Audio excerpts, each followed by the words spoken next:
جب کوئی حضور کا ہو جاتا ہے تو رب اس کو اپنا محبوب بنا لیتا ہے. تو حضور کی محبت خدا کی محبوبیت کا ذریعہ ہے.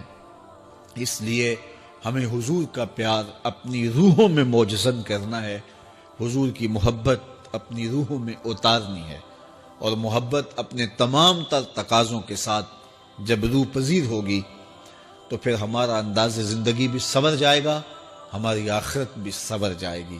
محبت کے من جملہ تقاضوں میں سے سب سے بڑا تقاضا محبوب کی اطاعت ہے کہ بندہ جس سے پیار کرتا ہے اس کی بات مانتا ہے. یہ ہے دعوی محبت کا ثبوت، اس کی دلیل. اور حضور کے صحابہ کی زندگیاں دیکھیے کہ انہوں نے حضور علیہ السلام کے ساتھ کیسے پیار کیا. حضور کی محبت میں اپنی عادتوں کو بدل دیا.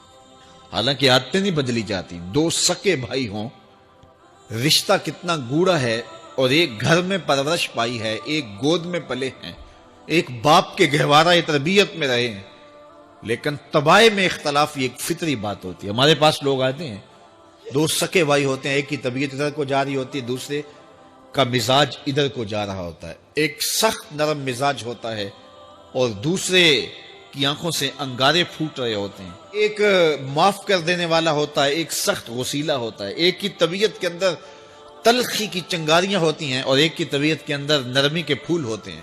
آپ نے بھی دیکھا ہوگا. تو یہ ایسا ہوتا ہے. اب اسی طرح کھانے پینے کی چیزوں میں طباع کا اختلاف یہ فطری بات ہے. ایک کو ایک چیز پسند ہوتی ہے، دوسرے کو وہ چیز پسند نہیں ہوتی ہے. بعض اوقات ماں کو مسئلہ ہوتا ہے کہ یہ چیز اگر میں تیار کرتی ہوں تو میرا دوسرا بیٹا نہیں کھاتا، تو اس کے لیے بعد سے الگ سے کوئی چیز تیار کرنی پڑتی ہے کہ اس کی ڈیمانڈ یہ ہے اور میرے اس بیٹے کی ڈیمانڈ یہ ہے. مائیں مزاج سمجھتی ہیں. ایک آغوش میں پرورش پانے کے باوجود خون ایک ہے، گہوارہ تربیت ایک ہے، دودھ ایک ہے، لیکن طبیعتوں کے اندر اختلاف پایا جا رہا ہے.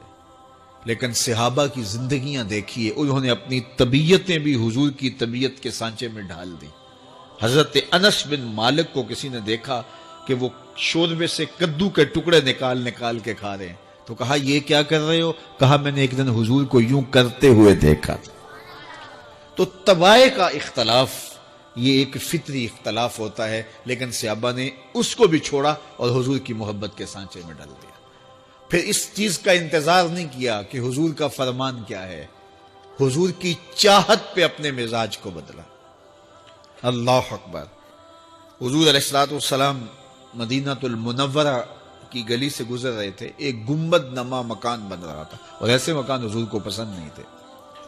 تو آقا کریم علیہ السلام نے پوچھا یہ مکان کس کا ہے؟ کہا فلاں انصاری کا ہے. حضور گزر گئے، چہرے پہ تھوڑے سے ناگواری آثار حویدہ ہوئے. کسی نے اس صحابی کو بتا دیا کہ حضور گزرے تھے، تیرے مکان کو دیکھا، شاید پسند نہیں آیا. 2-4 دن کے بعد حضور دوبارہ گزرے، دیکھا کہ وہاں ملبے کا ڈھیر پڑا ہوا تھا. فرمایا صحابی کو بلایا گیا. کہا میں پرسوں ترسوں گزرا تھا، تیرا مکان دیکھا تھا، یہ کیا ہوا؟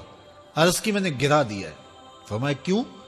عرض کی سنا تھا آپ کو پسند نہیں، سنا تھا آپ کو پسند نہیں. میں اور آپ دیکھیں ہمارا کیا کیا حضور کو پسند، سر سے لے کر پاؤں تک، نجی زندگی سے لے کے سیاسی زندگی تک، اپنے امور ذات سے لے کر کے اپنی معاشرتی زندگی تک، ہمارا کیا کیا حضور کو پسند نہیں، اور ہر وہ چیز بدل دیں جو حضور کو پسند نہیں.